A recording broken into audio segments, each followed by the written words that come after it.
right, so the gym wall of gear. This is a bunch of stuff that we have hanging from the wall in our gym, and similar to what ideally a lot of gyms would have, depending on what kind of training you're doing. This allows me to do pretty much anything with bodybuilding or strongman, powerlifting, whatever I need to do. Probably one of the most important things is actually having a clock. I like having an analog clock in a gym. It's great for just rest times and things like that.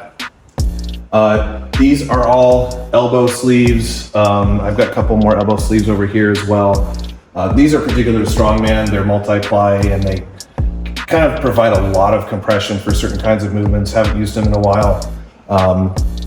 But I like having them sort of like all organized here and able to dry out, which is really important with your sleeves. You want them, wherever you store them, to be in a place where they can air out as much as possible. I also have a couple belts here. There's belts over there as well. This is my main belt that I use normally for all of my squatting and deadlifting. I don't really use it on bench, but overhead press, that kind of thing. And then I've got my grip shirt for strongman stuff. These are super helpful. This is the Cerberus one, which is my favorite. I cut the sleeves off because they're not really needed and they kind of get in the way with certain things like stones and stuff like that. It's just a place for tacky to stick where you don't want it. So keep that here. And then this is a slingshot. These are actually great for overloading bench press or protecting your shoulders. Those of you that have sensitive shoulders but still want a flat bench, these are actually a great solution. Put your arms through. I'm not gonna put it all the way on because it doesn't fit my biceps very well. I still use it anyway, but I don't wanna deal with it. And you can, it just gives you some extra. You usually wanna go a little bit heavier, but these can actually really protect the shoulders during heavy benches and give you a way to sort of overload train the bench. And it can make sense depending on where you are in your periodization and programming.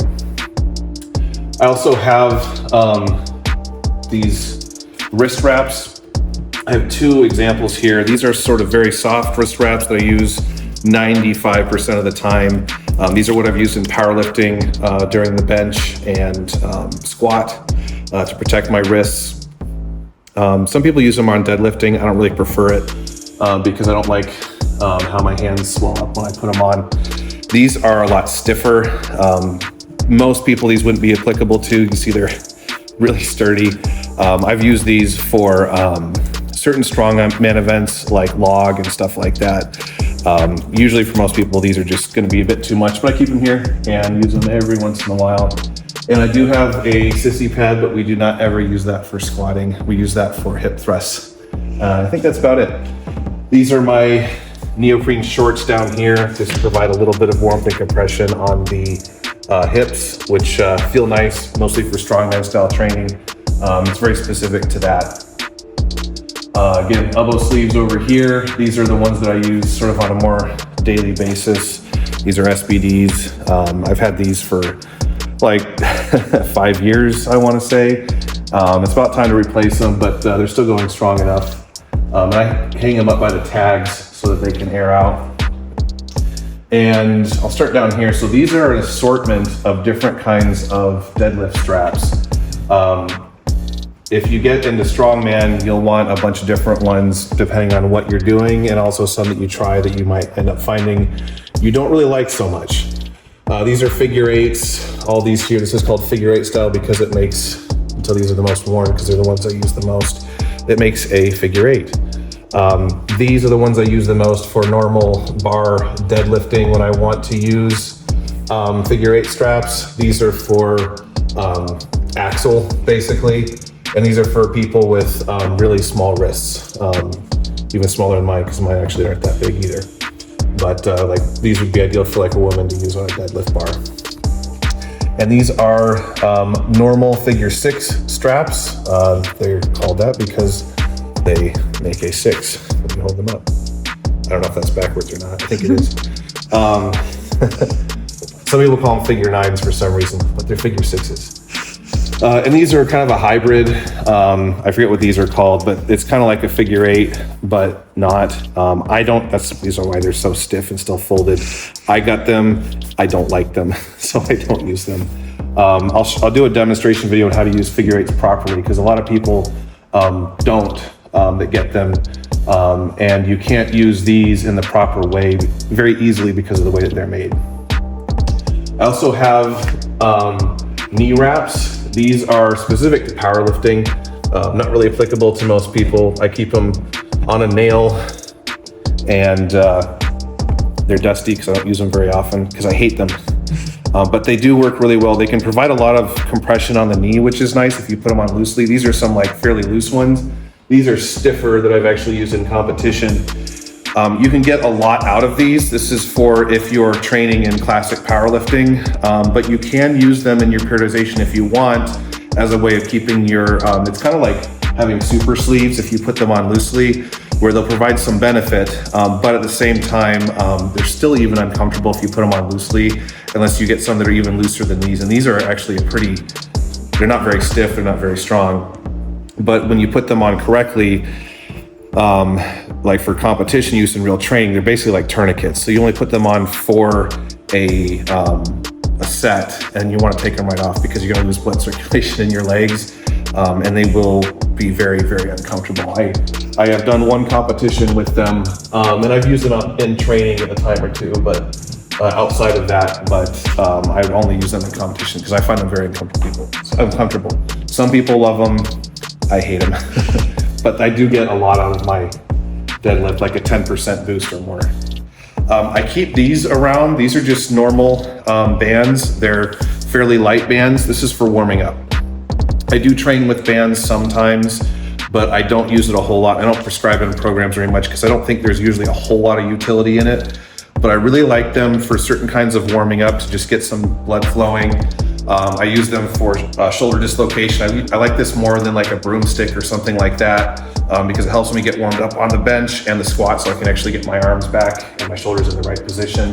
These are pretty much only used for warm up in my gym. They're also good for certain rehab type movements and things like that. Most gyms should have a few lying around. And they are disposable. They don't last forever. They get frayed and kind of fall apart. They dry out. More knee sleeves here. This is a hip band or hip circle. This has good use for helping you keeping knees out on squatting movements. So conventional squats or front squats. You can even use them for hip thrusts, things like that. They will usually increase glute utilization a little bit more on the lift and help with that proprioception. They did a study on these a while ago, I believe with conventional squats, and the study said there was no extra glute activation on squat movements with them. Studies have limitations. These were novices, so probably didn't have that much direct benefit. Novices are different from novice or advanced athletes. And I have found some benefit with glute training, and so have my clients. So they do have a use, and it also can be a good training tool if you're having someone that's dealing with knee cave, or you're dealing with knee cave during a squat. It can help keep keeping your knees out because it gives you something to push against. This is a benching block. I might do a video on benching with the block and where it fits in programming, but it's basically a way to decrease the range of motion of the bench press and actually have to start off of a higher position, which actually can be more difficult, even though you decrease the range of motion. This is just for general purposes. It's a towel. Use it to get chalk off my hands or to wipe down equipment once in a while. And every several months or so it gets washed. Another sissy pad up here, and some of our belts. Ones that I don't typically use, but others may use at different times. So that's kind of the lay of it. I also usually keep smelling salts handy. This is not necessarily applicable to everybody, but particularly strength athletes. There is a real benefit to using these. Maybe I'll do a video on how to use those. So let me know, send me a message or put it in the comments if you want to see more information on some of these more strength specific tools that we use. If you're a bodybuilder, I wouldn't bother. But strongmen, powerlifters, strength sports can have a real benefit, and other sports too, by the way. So that's pretty much everything. If you guys have any questions about any of this equipment or how to implement it in your training, let me know. Or if you're someone that's starting and just want to learn like what should I buy and how should I integrate this in your programming, and want to learn like how to do some of that stuff or have it done for you, let us know. I'm happy to help you buy what you need. Usually novices start out with no equipment, and then after we work with someone for a while, we end up integrating some of these tools on an as-needed basis. So hope it was helpful. Please like, share, subscribe, and let us know if we can help you further. Thanks a lot.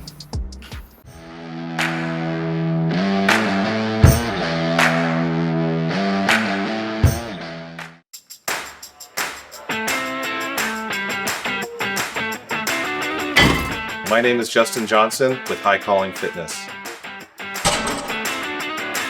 Maybe you're tired, gaining weight, waking up with joint pain, back pain, and a body that just doesn't feel like it used to. You've tried to fix it, but nothing seems to last. What if you don't need another app or crash diet, but a real coach, someone to meet you where you're at and walk with you step by step? At High Calling Fitness, our coaching comes to you wherever you are. No matter where you live, small town or city, across the country or across the world, your health still matters. You don't have to go it alone. We build personalized plans based on your goals, your schedule, and your equipment, even if it's just a set of dumbbells in a small space.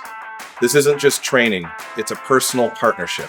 You'll get weekly updates, one-on-one access to your coach, and ongoing support through Zoom and Slack every step of the way.